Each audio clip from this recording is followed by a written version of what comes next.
Hello, race fans, and welcome to Disc Golf Daily. We are the podcast that gets you caught up with disc golf news.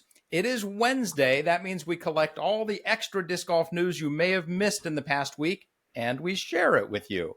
We are once again joined by our Wednesday co-host, Seamus Scanlon, founder of Reboot Disc Golf and Bluebell Woods, which I looked up today, and I saw that it is one of the top 100 courses in the world. Welcome, Seamus. How are things on the other side of the pond? Thanks very much, Stephen. It's a pleasure to be here, and thanks for the shout out for Bluebell Woods. We've been working on it for about 10 years or so, and it's a wonderful place, and hopefully we continue with the success there. But as far as it is over here, it's a pretty cold summer, but that left plenty of time to watch Worlds, which I thought was great coverage, and I look forward to going over it with you. We look forward to hearing more on that in just a minute. Let me go over some quick stats here. So we're going to start with Evelina. Evelina Salonen won the 2024 Pro Worlds. It was her third career major championship and second this year. In her post-round interview, she said, "I've been dreaming about this all my life." Salonen led the field in strokes gained tee to green and averaged a 998 rating. She averaged that. She's the first ever world champion from Finland. And how crazy is this stat on the screen? Here are her major finishes this year, courtesy of the PDGA. This is why she's number one in our rankings. I expect very few people saw this coming into the 2024 season, and that's why we play the game. Congrats to Evelina on an amazing 2024. U.S. Women's second, PDGA Champions Cup first, European Open fourth, Pro Worlds first. Seamus, what are your thoughts on Evelina's season? Her season has just been brilliant. It's been wonderful watching her entire career. She's going to return home a queen of the Nordic countries, and I look forward to her defending in Finland. I think that's going to be a pot of gold we've never witnessed before, is someone returning to their home country to defend. I'm going to say I agree with you 100%, and it'll be very fun seeing Evelina and Kristen competing at Pro Worlds in Finland. And what a battle it's going to be. The Americans are going to be climbing a pretty tall hill over there in Europe to battle those two. We're going to jump over to the men's side, give you some quick hit stats here. Isaac Robinson wins his third career major. He led the field in strokes gained tee to green and averaged a 1051 event rating. He joins Ken Climo, Barry Schultz, Paul Macbeth, and Ricky Wysocki as the only back-to-back world champions on the men's side. As Isaac himself actually said after the round, coming out here and defending the title, I just didn't think it was possible. Well, Isaac, it was, and you did it.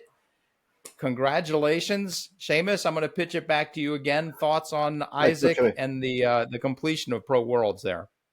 Well, I'm not really sure what you can say about Isaac's performance. It was brilliant, wire to wire. I mean, he was just in total control. It was like watching a Roger Federer or something. He just had complete faith in himself. He just moved forward confidently, and he had his dad on the bag. It was really nice to watch, and it was a great. I thought the course was challenging enough where the players got to battle. And we saw it take place, over the 5 rounds, which was grueling, which should be a part of Worlds. I think that's nostalgia coming back, where Worlds should be a grueling effort for the most fit. That is a great segue. You mentioned before at the top, you had some thoughts about 2025 Pro Worlds. You want to give us some of those thoughts? I'm jumping ahead. I meant 2024 Pro Worlds. Oh, 2024. Well, yeah, I think that 2024 got a lot of things right. The addition of the grueling part, the grueling nature of what we witnessed, the 5 rounds, the accessible coverage. Although I know that people are joking about the coverage of disc golf is getting better, and the coverage of disc golf needs to get better in order for Worlds to say go back to the 3, 4, or 5 courses it used to be. I really think it's because media is actually holding that back a little bit, because the thought of having 5 courses with media is just unfathomable right now. And I look forward to the day that's something that's attainable. The commentary was brilliant. both men's and women's. I think they got that right. Valerie did a wonderful job there to finish it, and I'm looking forward to and of course all what goes unsaid is all the volunteers and all the stuff behind the scenes that you just don't see. And Isaac was able to rise to the occasion and perform at a level that I think is going to be memorable for quite some time. I mean, throwing a 1050 last year, he threw a 1062 to win, and that's the level of disc golf we need to see out of the World Championships. I was really impressed. I was very impressed as well. I'm going to push back a little bit regarding the number of courses. I personally love the number 2. I would not like to see 3, 4, or 5 courses. Is that what you were saying? I think that it's a throwback, and I'd like to see the PDGA go with at least 3 courses next year. I'm not saying we should jump to 5, but if there was an application with 3 courses that are run just as well as the 2 courses, then I think that would be variety for the players and variety for the spectators. I'm really happy with the number 2. I like seeing them playing the same holes over and over. I like in the final round being able to say, he's birdied this hole twice. Let's see if he can do it again. And then he throws it out of bounds. And you get a little more story, I think. But either way, Pro Worlds, yeah, I was exciting end to end. I thought the commentary was fantastic. I thought Valerie actually did better than she's ever done before, giving some extra insights into the nerves, what they're thinking about, what kind of shots they need to do to play safe, if they're going for it, what they're thinking. I thought her insight was better than she'd ever been. And I've always loved Nate Doss's insight whenever he talks about what someone is thinking and where they're trying to put the disc and what kind of angle they want to. He just has such amazing insights, and when he shares them, I love it. So I agree with you. The commentary was so good. I would just like to add that I agree with you on Valerie. I thought she was brilliant. Nate Doss, I think, is taking a corner, and he's taking a really great corner. He is incredibly informative, but he wasn't really entertaining enough. And now I think he's also entertaining with his insight, and it just adds this whole other level, and I really appreciated it. Excellent. So I'm going to put a pause on the Pro Worlds discussion, and I'm going to jump back to the news of the day. That means we're going to be talking about disc approvals. So this week we have 1 new basket and 2 new discs. The 2 discs that were approved are both from Lone Star Discs. We have the Rio Grande and the Desperado.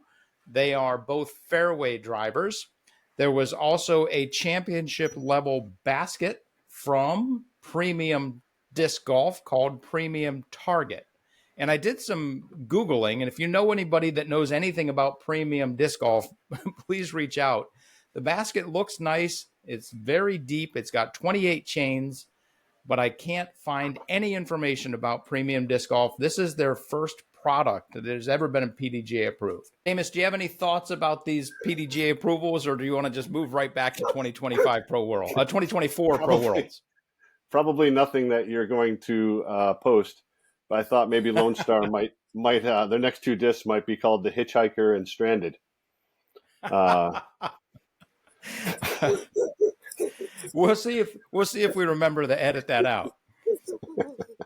I think it's I've listened to your podcast before, and we're watching a slowdown in the number of discs being approved and baskets being approved, and I think that it's good for the sport. Things will just ebb and flow again, and pretty soon, within a couple of years, we'll forget that there was only 1 or 2 discs approved per episode. Yep. As things start to build again. Do you have any more thoughts about 2024 Pro Worlds before I go into some non-endemic disc golf news sources? Well, I'd like to say that I really thought that the old guard stepped up on the final day and threw some brilliant rounds. I mean, Simon threw a 10 down. Eagle and Anthony Barella threw an 8 down. Hard to think that Anthony Barella is an old guard, but he has been around for quite some time. Dickerson and Wysocki threw a 6 down on the final day, and it really just proves that these people are champion quality players. I mean, Isaac rose above all of them. And then you had new players like Ezra throwing an 11 down, setting a record. Yep. Keith Emerson, I forgot to mention him in the old guard. He threw a brilliant 8 down, and Raven Newsom threw a 7 down and climbed the leaderboard quite substantially. Uh, throwing a great last round is a really good sign of a mature player. So 100%. And I want to just touch on, you mentioned Simon's 10 down. I didn't look this up, but Terry Miller mentioned that over the last, I think it was 36 holes, Simon had 3 pars. So he was genuinely gunning for the win and going for everything that he could. In my opinion, if you're 70 feet from the basket, you want to pull Simon and have him throw it in for you. Circle 2 is the new Circle 1. Did you say Circle 2 is the new Circle 1? I did. You heard it here first, folks. So I've got 3 news articles, and after each one, I want to get your thoughts on why I included it and why I think it's special. And Seamus has not heard any of these, so this is all new to him. So, news from outside our standard disc golf sources. Gig Harbor Now, out of Washington State, has the following article. Here's the headline. Gig Harbor student hits disc golf pro tour, studies on the go. The first couple paragraphs say, disc golf may not be an Olympic sport yet, but when that happens, I like that they say when. When that happens, Carter Aarons, 17, will be one to watch as a potential U.S. team member. Aarons of Gig Harbor is spending 2024 on the Disc Golf Pro Tour, which Dad Chuck explains is the top tier of competition in the sport. He is one of the youngest players on tour, going up against professionals who've been at it for years, and he is turning heads. So we've got a local newspaper writing an article about a 17-year-old kid taking his lessons on the road. What do you think, Seamus? I think it's about as wholesome as it gets. I mean, how can you not want to see more of that? It's a nice article. I mean, I almost mentioned Carter Ahrens when we were talking about favorites. I thought, for Worlds, just because you never know with Worlds, somebody as talented as Carter can just step up, just like Luke did. But the article is really great. I mean, from a European perspective, these things exist in Finland. There are disc golf schools in Finland where you play disc golf as part of not only just part of the curriculum, but you study the sport as a subject. So to hear that Carter is going on the road is not with his disc golf, and he's able to complete high school is a testament to Carter Ahrens, and to do both at once, it's very difficult. But these things are developing slowly, and it's it's like I said, it's starting in Finland with the schools, so it's not uncommon. I just love the fact that a newspaper views someone going out on the Disc Golf Pro Tour as newsworthy. 10 years ago, that was not newsworthy. And nowadays, like he's going out there, he's living his dream, and there's a chance that we might hear about him a lot, and he might become a local hero. So thank you, Gig Harbor Now. Our number 2 news story, this is from the University of Wisconsin, Green Bay. The headline, Reimagining Shorewood Golf, Rise of the Disc.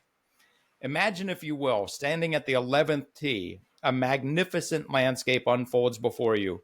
On each side, lush wild grass, native plantings, and mighty oaks frame the long, narrow fairway. Straight ahead of you in a hollow, fairway flanked tight by wow, I'm having trouble reading this. Straight ahead of you in a hollow, fairway flanked tight by trees on either side, sits the basket. It's a challenging drive, christened by its designer as a, quote, lane of the gods, rewarding those who can stay on the straight and narrow, punishing those who drift off course. Welcome to Shorewood, Rise of the Disc. So this is apparently a course out in at the University of Wisconsin, Green Bay. It's designed by Kale Leviska. The old golf course fell victim to dwindling use and cost prohibited maintenance. And then COVID-19 was the death knell. They decided to close it permanently in 2021. And the article actually closes by saying, I love this close, in true Phoenix fashion, something new is rising in its place. 60 beautiful acres reimagined for cross country, skiing, and other recreational opportunities, with its crown jewel being the disc golf course. Fantastic. What do you think of that? How can we be sad about that, Seamus? That is absolutely fantastic. I would like to hire their writer to describe disc golf where I live. It's a really nice story about rising from the ashes, and in that area, disc golf is very popular, and I'm glad to see it's still growing and taking hold. One of the questions I ask people who visit me internationally is, I always ask them how many disc golf courses are within 30 minutes. From Worcester, Massachusetts, You have at least 9 or 10. But when people visit me from Michigan and Minnesota, it's 20 to 30 sometimes. So it's a wonderful area to play disc golf, I'm sure. But like I said, I'd really like to hire that writer. This is our third non-endemic piece of news. This is from ABC 13, and you might have heard about this, but I loved this article because it gave both sides. ABC 13 News WSET out of New Bedford, Virginia has this piece. Professional disc golfers from all over the world are flocking to the World Championships starting Wednesday in Bedford County. So this was obviously done last week. Some changes may be coming to the popular New London disc golf course over the next year. Have you heard about those changes, Seamus? I have not. Okay. Paul Macbeth posted that there's some development that might make them move 7 of the holes. I've heard of it. Now I've heard of it, Steve. Sorry. Okay. So this article is from a news source that is not inside disc golf. And so they're going to give us a different perspective on this. And I think this is genuinely interesting. The Bedford County Economic Development Authority received a $1.5 million grant from the state as part of Governor Youngkin's Virginia Business Ready Sites program. I'm surprised it's not an acronym. In the county, the funds will be used to expand the New London Business and Technology Center. That would involve essentially extending the road, extending the utilities, and clearing and grading a couple of sites. The mission of that property is to further industrial business and research development. However, the second phase of that project could reshape the current disc golf course. Based on preliminary engineering designs, it looks like there might be 6 or 7 holes that may be impacted, that may need to be removed, Hiss said. Hiss is the guy in charge of all this. Hiss said the expansion has always been in the county's plans, and course designers were advised to place the holes on existing utilities easements. That was really interesting to me. The county is saying, we told you all that this might be coming down the road, and don't design holes over here. Use this land. The disc golfers replied, there's so much land and opportunity around here that they shouldn't just choose the most popular course in Virginia to expand their business developments on. They should let something popular stay popular and expand somewhere else. I understand that sentiment, but we have to live in harmony with everything around us. So this is I think this story is there's more to it, just like every story. There's more to it than maybe we think. It would be it would be atrocious to take 7 holes out of something that was designed by the GOAT of disc golf. That's not good at all. Paul Macbeth helped design this course. He also took to social media to voice his concern over the changes. However, Hiss said the county is invested in the course's success. Yes, there's going to have to be some changes to a few holes in order to accommodate the growth, but we are invested in the success of the course and want to see it continue and flourish. As we build out this phase 2 of New London, we certainly are not forgetting about and don't want to eliminate disc golf. Hiss said their goal is to have the work completed by December 2025 and to have the disc golf course revised at the same time. Quote, there are ample opportunities between now and then to make this work. I think there's a narrative out there that this is an all or nothing issue. It's either an industrial development or it's a disc golf course. Neither of those is true. We can coexist. So I thought that was an interesting article and an interesting take on a story that we've heard from one side. Seamus, do you have any thoughts or insights on this developing story?